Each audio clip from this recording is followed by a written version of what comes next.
Ava's dream home shouldn't exist. Not yet. But when she arrived at the empty lot she just bought, the house was already there, waiting for her. Ava Parker had spent months searching for the perfect place. A fresh start. A blank slate. She found it on the edge of town. A cheap, empty lot with nothing but overgrown weeds and the whisper of wind. No foundation. No structures. Nothing.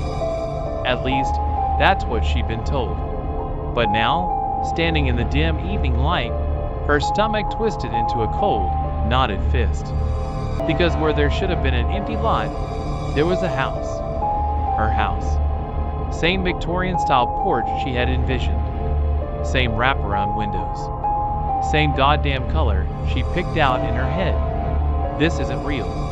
It can't be real. She walked up to the front steps, feeling her legs tremble.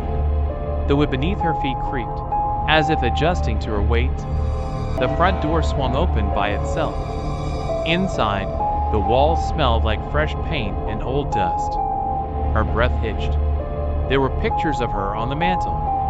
Not just any pictures, candid ones. Photos she had never taken, never even seen before. In one, she was sitting at a coffee shop 3 years ago, reading a book. In another, she was asleep in her childhood bedroom. Impossible. She backed away, her pulse hammering. That's when she heard it. Bang, bang, bang. A hammer. A saw. The sound of wood shifting. She spun toward the noise, but there was no one there. The sound was coming from inside the walls. And then, something changed. The hallway wasn't the same length anymore. The door she had entered through? Gone. The house was building itself around her. 3:33 a.m. Ava woke to the sound of construction. The floor vibrated beneath her mattress, as if something beneath the house was moving. She grabbed her phone. The screen flickered. No service. She ran to the front door, but it wasn't where she remembered.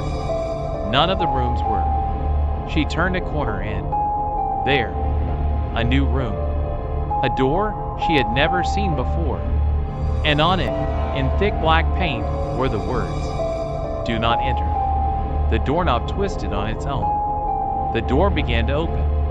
Inside, the walls were covered, floor to ceiling, with hundreds of photos.